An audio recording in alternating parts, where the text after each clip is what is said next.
Well, hello, my scary little friends. Welcome to Ghost Stories Told from the South.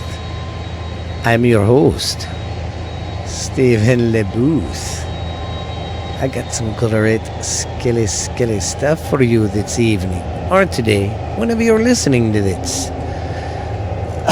And my co-host, Lexi, will not be here today, but she ain't gone for good. She's going to be making appearances here and there, but in the meantime, it's just going to be me, Stephen LeBooth, your host with the most, and this is Ghost Stories Told from the South.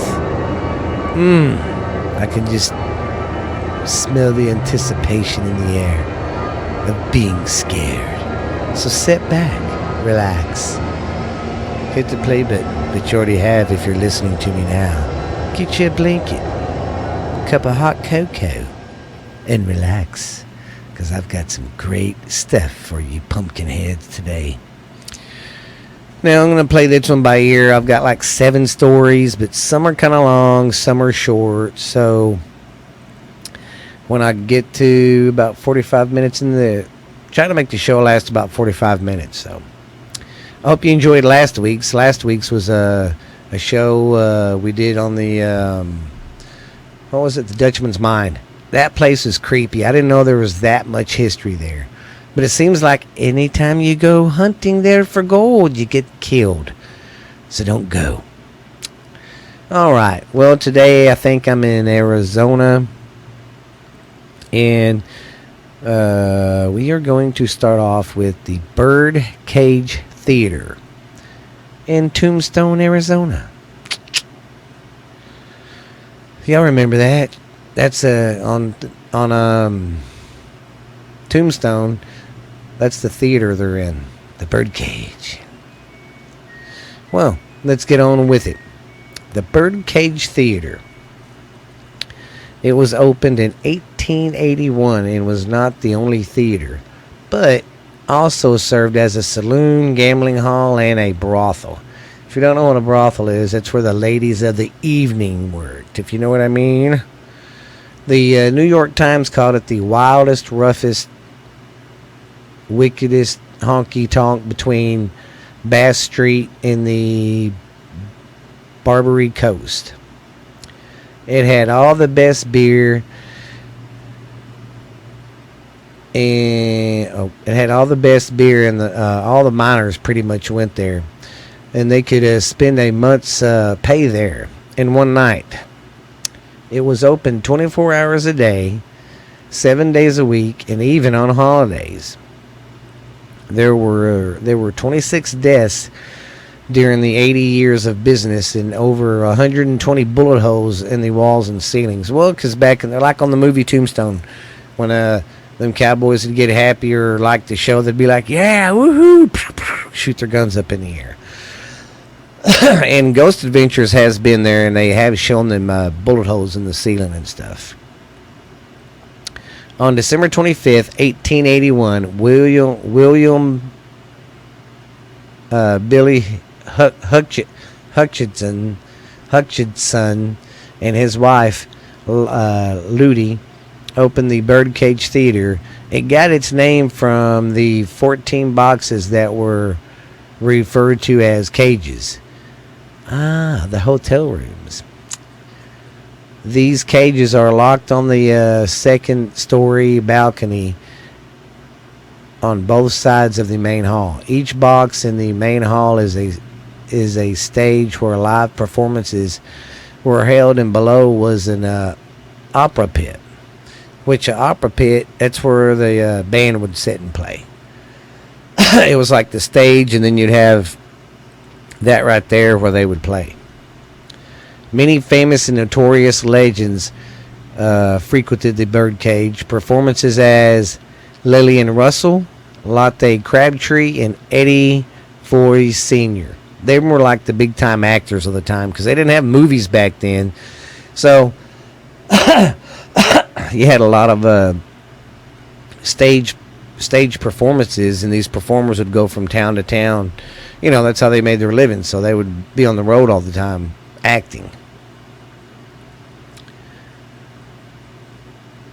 Oh, and the belly dancer Fedima, the belly dancer Fedima was there too, and other cowboys hung out there too. Sometimes you had the Claytons, the Clantons. They would hang out there some. The Earps, Bat Masterson, Doc Holliday, and even Pete Spence. These were all like legendary gunmen back in the day.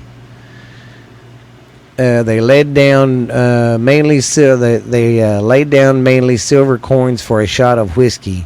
The basement was set up as a poker room, where the story is told that the longest running poker game in history was played there.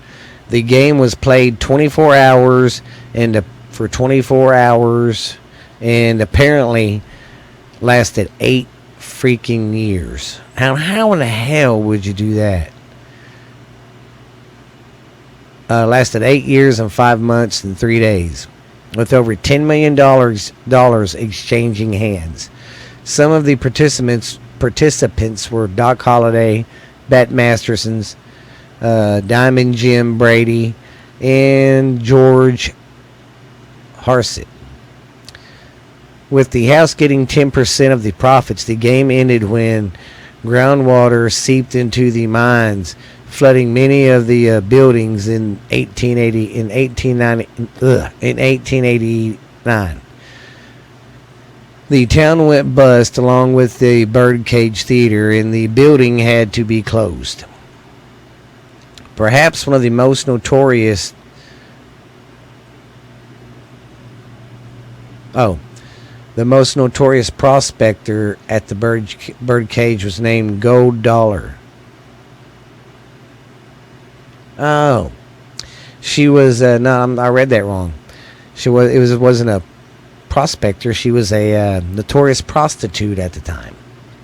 She was at the Birdcage, and her name was Gold Dollar because of her long gold hair.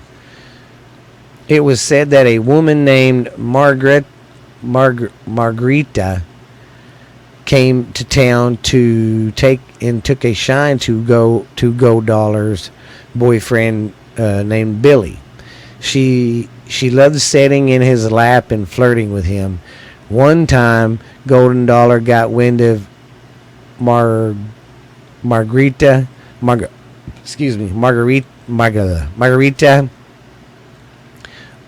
sitting in Bill's lap, and she headed to the Birdcage Theater.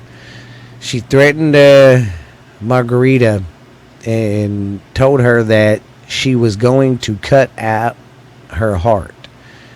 They got into a fight, and Gold Dollar stabbed her in the chest and cut her heart out. The angry ghost of Margarita has been seen walking around the Birdcage Theater. That's pretty fucking gruesome. You gotta be pretty pissed off to go beat somebody's butt and then cut their heart out. I mean, yeah, don't get me wrong. I was married once, and my wife cheated on me, and it pissed me off. But I don't know if I don't want to go cut the dude's heart out, go to jail for the rest of my life. But hey. And then, okay, where was we at? Okay, her ghost runs around the Birdcage Theater. And in 1934, the Birdcage Theater's new owners opened the place back up for show. They found everything in the building the exact way it was left. So when the place shut down after 80 years the first time, they left everything in it and just left. Even the poker tables were still there. Today, the Birdcage stands as a tourist attraction and a visual look into its colorful past. With its violent history, there's short supply of ghost activity reported there. Several ghost haunting teams such as Ghost Hunters, Ghost Adventures, Ghost Lab have investigated the place with incredible results. Now, I watched the Ghost Hunters and the one with freaking guy who likes to yell. Ghost Adventures. I've seen that one. And them were pretty good. They got some good stuff.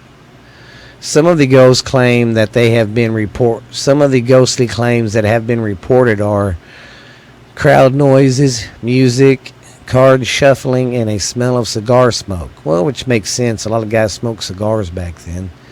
A stage manager was said to be killed there when a sandbag dropped on him from the Quet Max from the rafters. His ghost has been seen walking across the stage.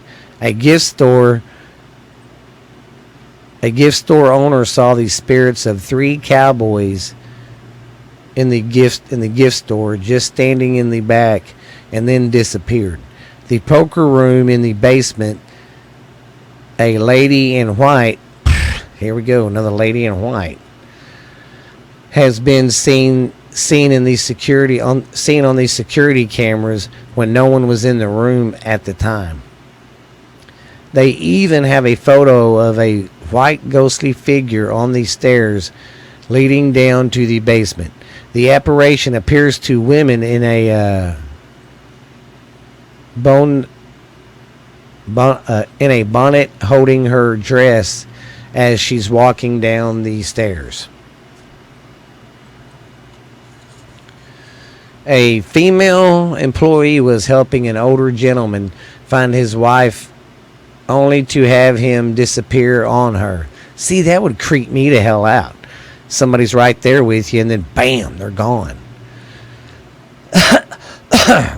And then at one time, a tourist found a rare gold 25-cent birdcage chip with only 3 in existence on the table in the poker room. No one can explain where it came from because it wasn't there before. In some pictures, a ghostly figure of a cowboy can be seen in the stagecoach in the back area of the theater. During a seance, an owner was choked by a spirit with unseen hands. Also, the smell of cheap black perfume can be smelt in the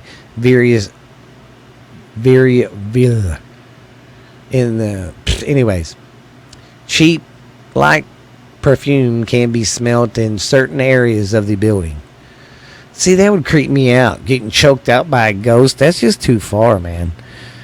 I don't think I'd be there for that. And see, I'm a pussy. I don't know if I'd do a seance. I'd be too scared. When Ghost Hunters was there, the personal experience of TAP's team were cards shuffling, smelling smoke, shadows walking across the window, a shadow walking across the stage. Perhaps that was the stage manager. And a ball dropping and rolling, cowboy boots walking. Jason and Garrett saw a woman about 5 feet tall in a white dress, wearing a bonnet going downstairs to the poker room. They could not find anyone down there. They also smelt like a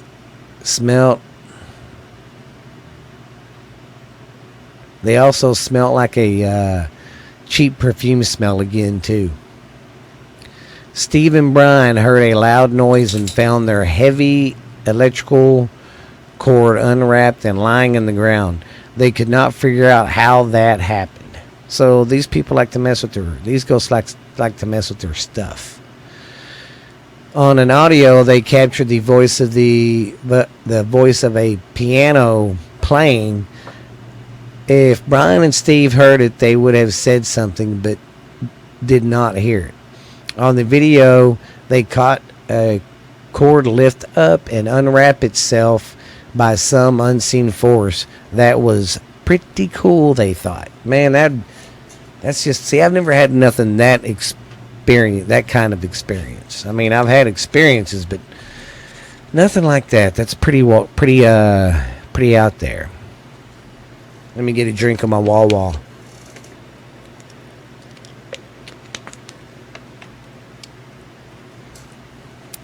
Okay. Now, I'm going to go over what the Ghosted Adventurers found. On the Ghosted Adventurers, You know which one that is? That's with Zach and his crew. The buffed up guy with the glasses that screams at all the ghosts. Okay, Ghost Adventures was there. Zach immediately sees a light and Aaron hears voices. They said it felt like 50 people were watching them, and then proceeded to hear a man's voice as Zach continues to shoot a gun. Aaron felt something tug on his flashlight, perhaps mistaking it for a gun. They heard the sound in the Harris area and headed towards the room. Nick is now asking for some action, and he got it. A noise where the prostitutes' pictures are hung. Zach points his camera at each picture, asking if they made some noise, while Nick hears a growl. Zach's camera went out the seas, and a bullishy face to the side of him appeared. Now near the horsey, Zach produces a silver dollar to his friends and will come forward to right. Okay, let me go back here. Oh, okay. I messed that up. Here we go. Zach then gets into the coffin, leaning on the wall, but nothing happened. Zach and Nick headed back to the poker room with whiskey and cigars while Aaron watches on the screens. On the way down, Zach sees a shadow and gets goosebumps. They both heard a man talking, but the cameras did not pick it up. They did capture a faint female scream. They offer the whiskey and cigar to the spirits while their cameras near the stagecoach caught unexplained footsteps. On the digital recorder, they caught a male's voice saying, "Come here," and "No, keep talking," and then another voice saying "No." They checked to see if Aaron said no because it was so clear, but it wasn't him. They continued hearing disembodied voices and noises. Now it's Aaron's turn in the poker room alone. Ooh.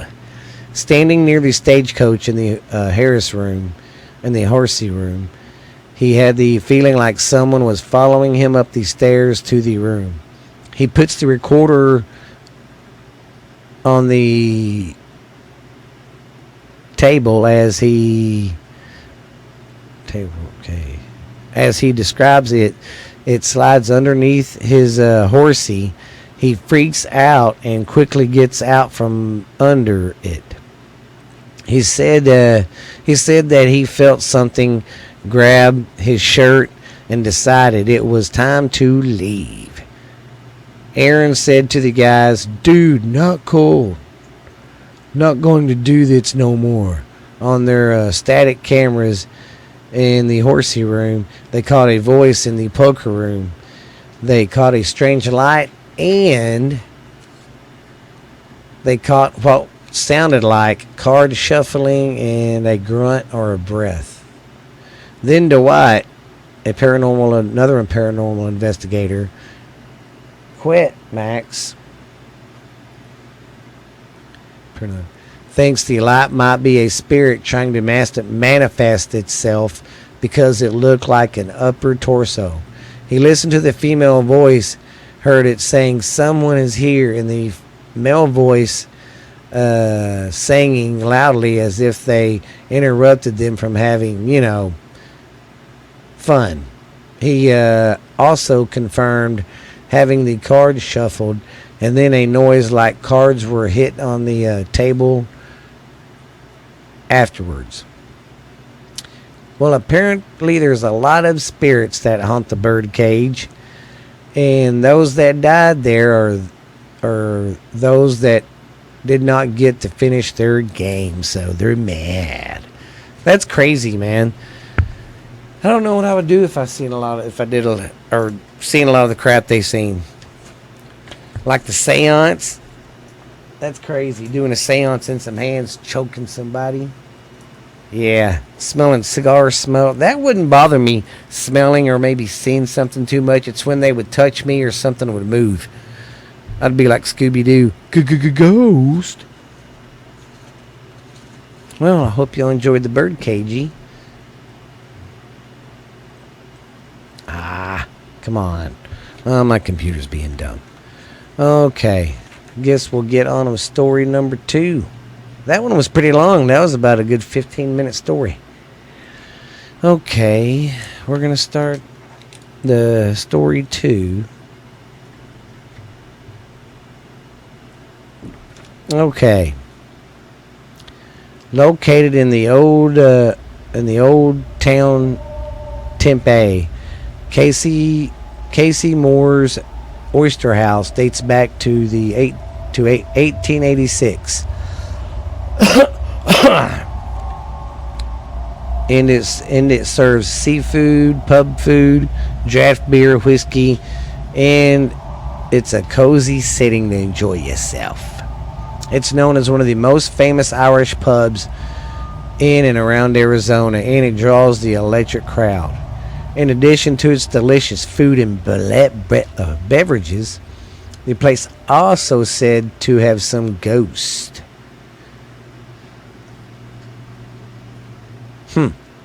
Sorry about that.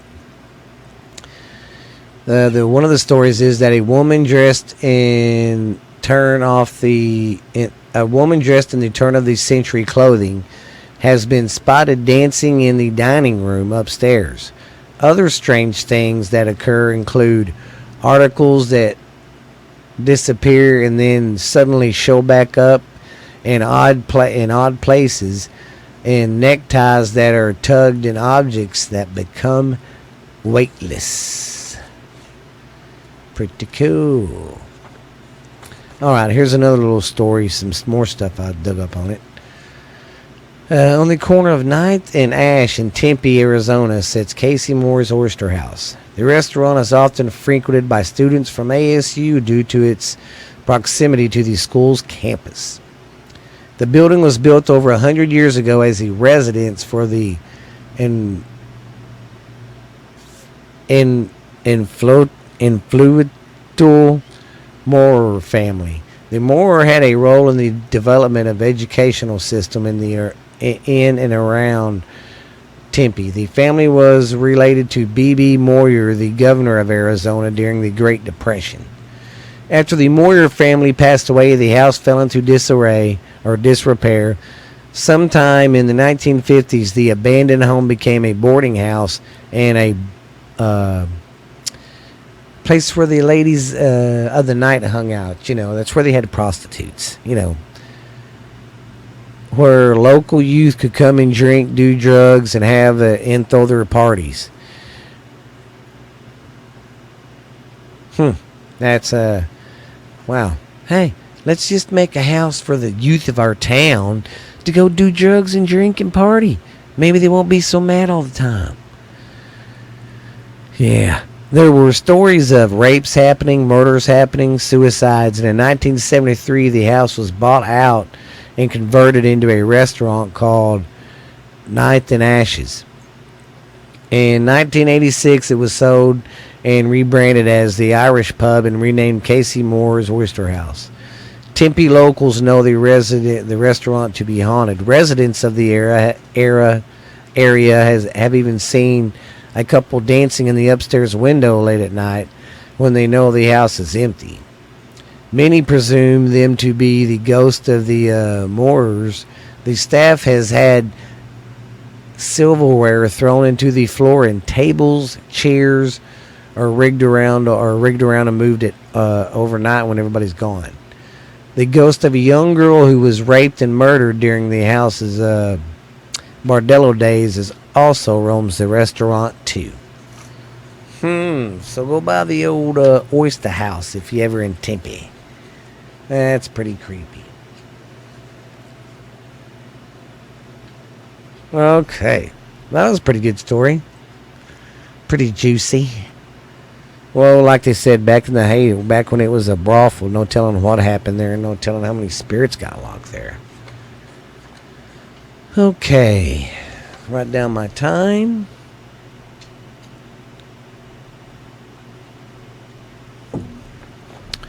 All right. Now we're going to be going over the Cooper Queen Hotel. This place is in the border town of Bisbee, Arizona. This time it's the Cooper Queen Hotel that haunts the place. It was constructed in 1902. The Cooper Queen is Arizona's largest continuously operated hotel. That means it's been in operation for 100 years as a hotel. With over 100 years of history, the hotel has picked up some ghostly guests along the way. The Cooper Queen Hotel was originally built by the Phillips Dodge Mining Company to host potential investors for the nearby copper mine. So basically, they'd call investors to come up and they'd wine them and dine them and, get them to put their money into their copper mines. The 48-room hotel has a restaurant and a saloon, and now two rooms are the same. Oh, and no 2 rooms are the same. At least 3 ghosts live in the hotel. The most well-known is a woman named Julie Lowell, a prostitute who used the hotel to conduct business while she was alive. Her ghost, is most often seen on the second floor. Quit messing up his belt now. Quit.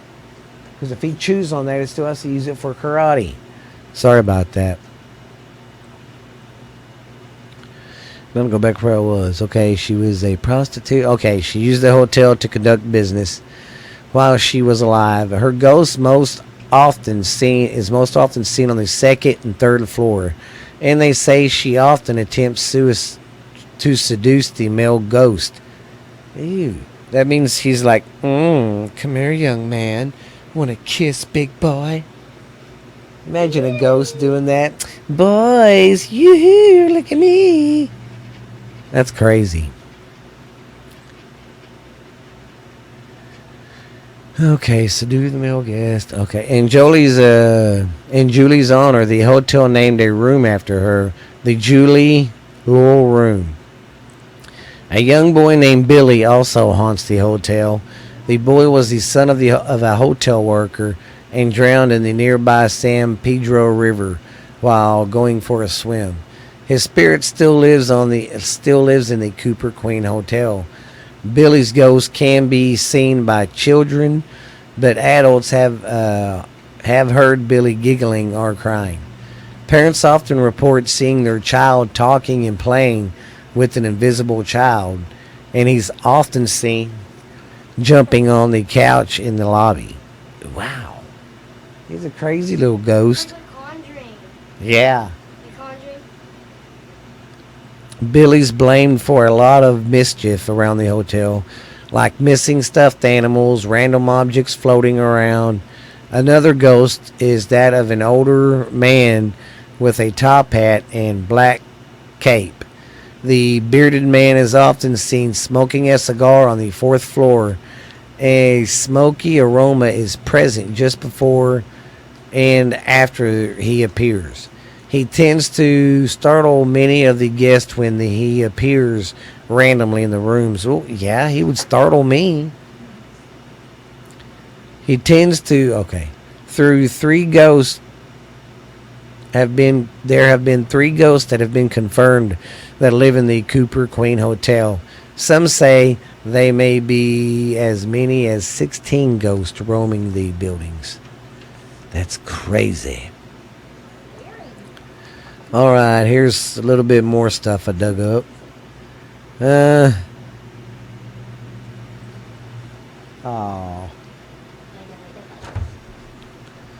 Well, this one pretty much says the same thing. See, this one has the old man again, but this one don't say nothing about his hat. It just says he's an older man with long hair and a beard. But he does, okay, he has a top hat on and the cape. Okay, well, that story's done. That was the Cooper Queen Hotel. Oh, yeah.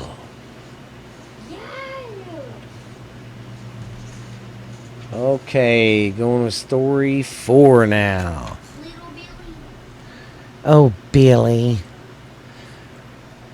I gotta get a drink. I've been talking too much.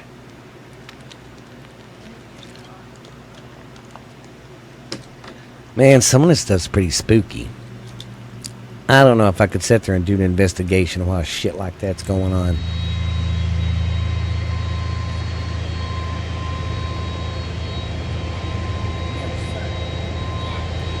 Bagel's in trouble. Okay.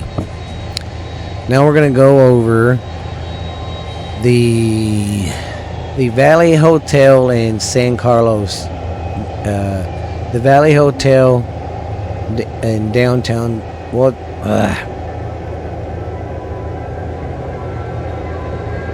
Okay. The Valley Hotel San Carlos in downtown Phoenix bears 2 titles, operating as a hotel and a tourist attraction. It was built in 1928 in the historic Banquet Hotel. At the height of its popularity, was a frequent go-to for members of Hollywood's golden age. Clark Gable, Carl Lombard, Mae West, Gene Autry, and Marilyn Monroe. But even with a ghost list of celebrities as this one has, the Hotel San Carlos is still most often referred to for its Horsey haunted history,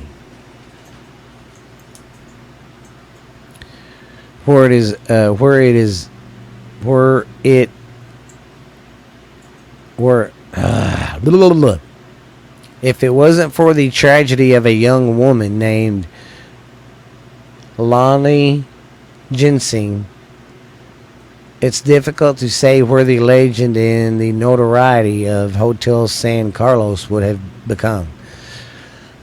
Ginseng, or what remains of her transparent existence, is said to be one of several ghosts roaming the rooms and rooftops of the hotel.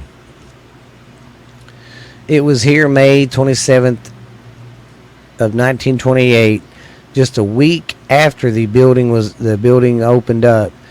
A 22-year-old woman, a local newspaper describes as a pretty blonde, jumped from the 7th-story hotel to her death on the street below. So that was the first death. The stories surrounding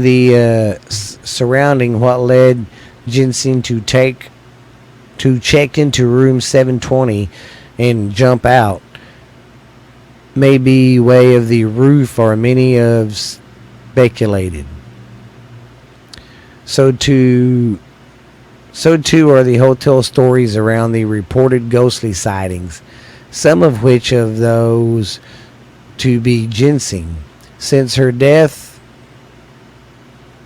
a number of witnesses have reported seeing a woman in white standing on the foot of their beds for several seconds before she walks towards the door and vanishes.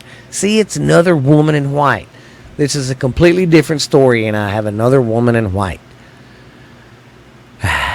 But that would flip me out. Wake up in the middle of the night and see some chicks standing there at the foot of your bed. Just french fries holding over eyelids. The mystery woman in the white in white neither speaks or appears threatening during her reported visits at the hospital.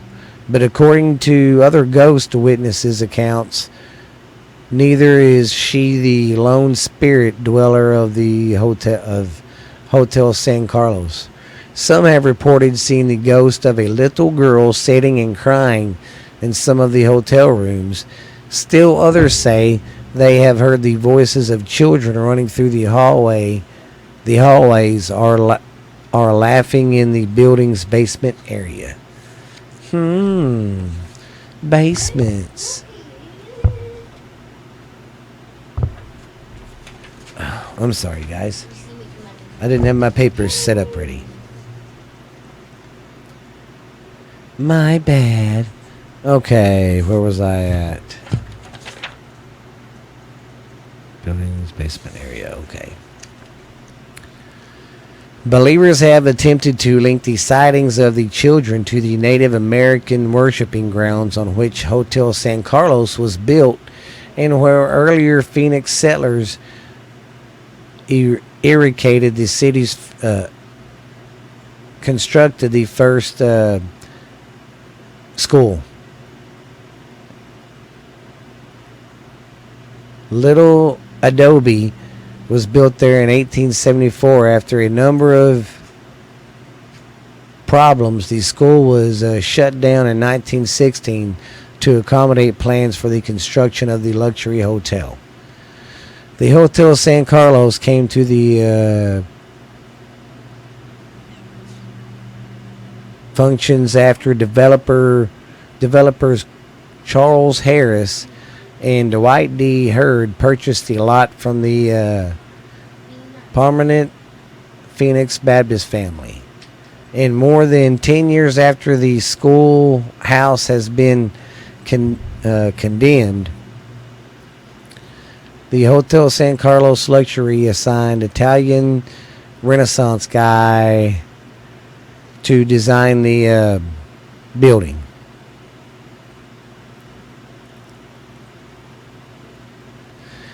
Charles Harris, and the hotel's original owner and general manager, lived in the penthouse above the 17th floor, the 7th floor, with his family. And the Hotel San Carlos is the state-of-the-art faculty. Also attracted Hollywood stars. So this is another one that attracted Hollywood stars.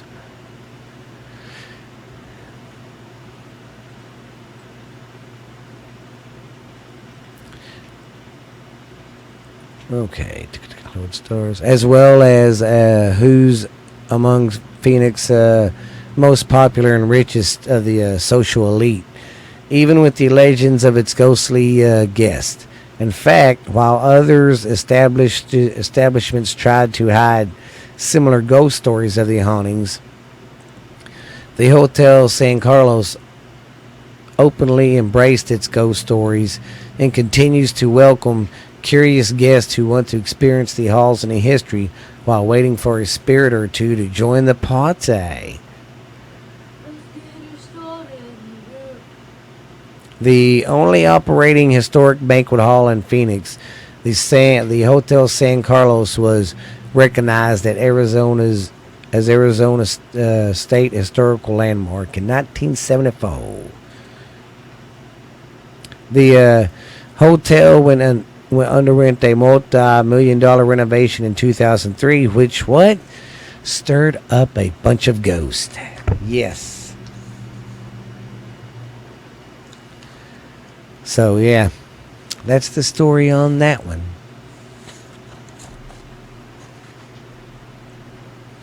Come on, my computer's being stupid. I'm gonna have to punch it right in the face. I think I might do one more. That'll put us about 40. I don't want to stay too long and y'all leave because I bug you. I might do two more.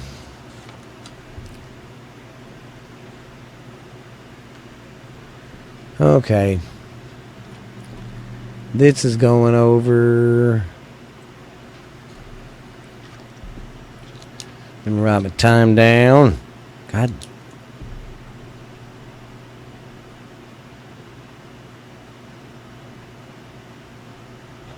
Sorry, guys, for the long pause.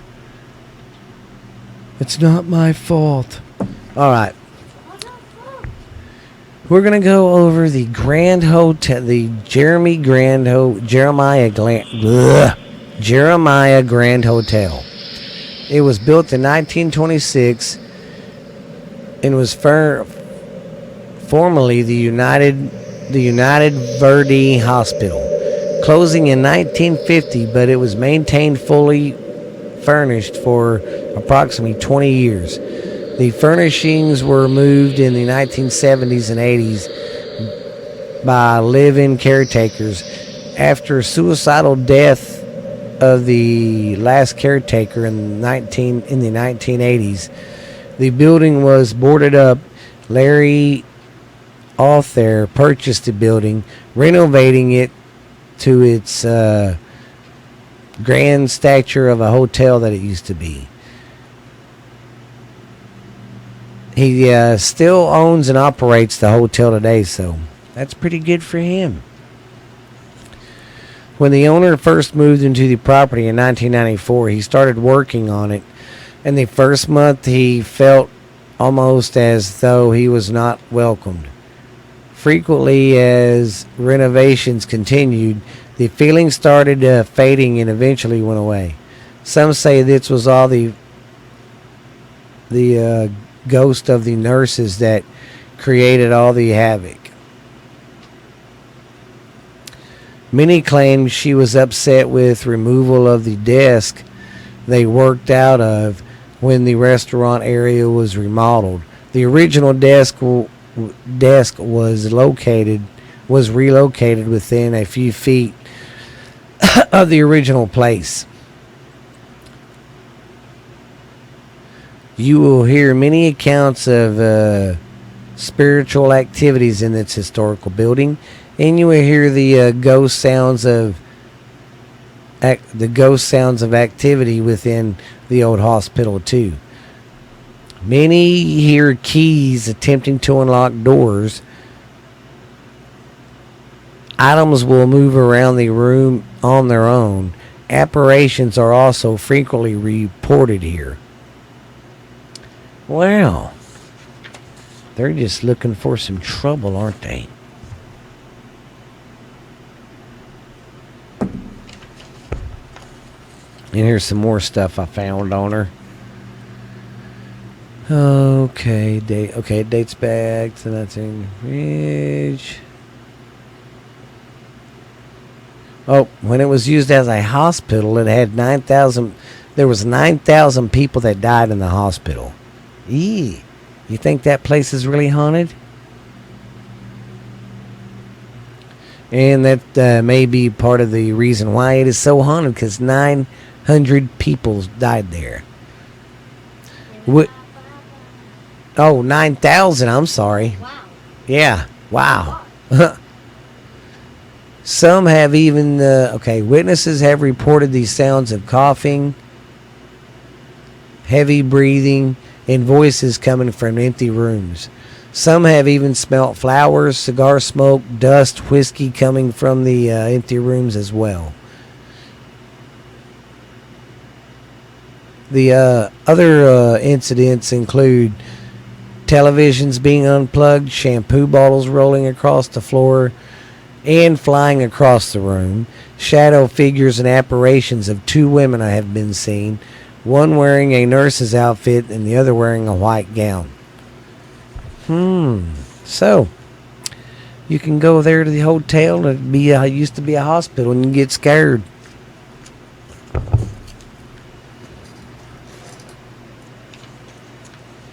I think I'm going to do one more.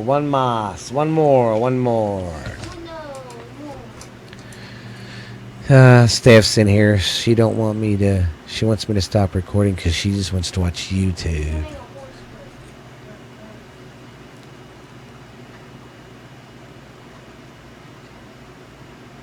Okay.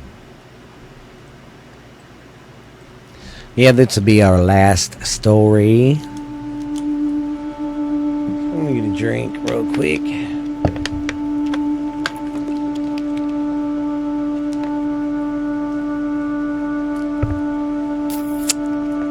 Okay. It's downtown Phoenix gym. Well, it's not a gym. It's a downtown Phoenix landmark. That's what I'll say. It's downtown Phoenix landmark in former Vadiville House, which first opened in 1928, has more to offer besides its gorgeous building, well-appointed interior, and vintage atmosphere. The Orpheum Theater's staff swear there are more than a few ghosts to be found inside. A chief among them is one apparition named Mandy. Oh, a chef named Mandy, who supposedly dwells in the balcony and is famous for nudging or shushing people during performances. In other words, if you dare speak during a show at the Orpheum, you may get shushed by a ghost. Wouldn't that be weird?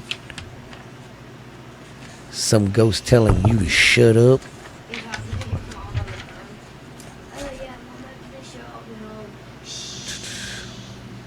The original owner was Harry Nace. He died under mysterious circumstances with 2 gunshot wounds that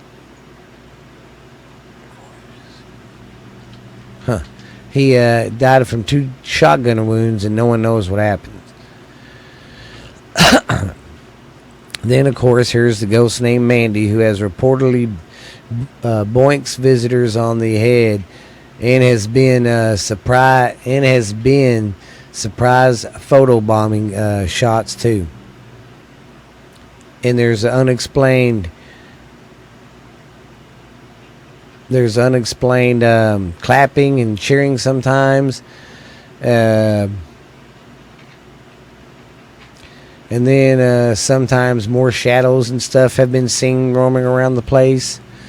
Ghost Hunters has been there, and they got some good stuff, but they didn't really go into detail what they got. And I want to say, I think Ghost Adventures has been here too. Not for sure. Let's see what it says.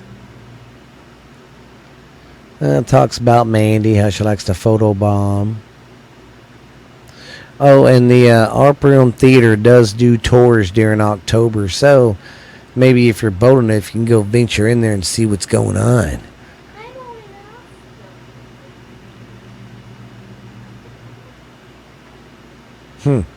They say people that go there looking for, paranormal investigators have, had paranormal activity there.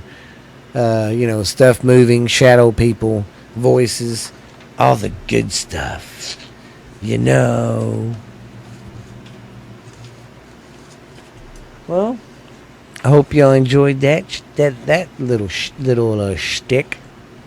That wasn't a bad story either. But I think I am done for the day with the stories. I hope y'all did enjoy them, because I know I did. I hope you didn't get scared too much. But just want to say thanks to everybody who keeps downloading our stuff. We're getting close to 2,500 downloads. So ready to hit that 3,000 mark, guys. Come on, man. Keep doing doing a good job and downloading. Give us some 5-star reviews. Keep subscribing. I'm catching up on our YouTube channel, but we're pretty much on any platform that you can hear us, guys. So check us out. It's Ghost Stories Told from the South. Check out Stephanie's podcast called What's Really Out There. Go check out Jackson's Wrestling in the Wrestling 101 with Jackson. And go check out my podcast. It's more for the adults. It's called Borderline Texas Trash, guys. But you be quiet. But yeah, I hope you guys liked it. So I'm going to start having maybe some people come in here and there. I mean, Lexi ain't going nowhere.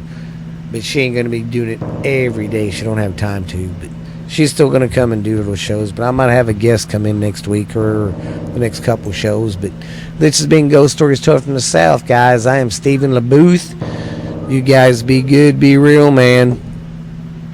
Don't forget, check us out. Keep listening to our stories, man. We love you guys, and we will see you later. This has been Stephen LaBooth. I hope you got scared. Bye.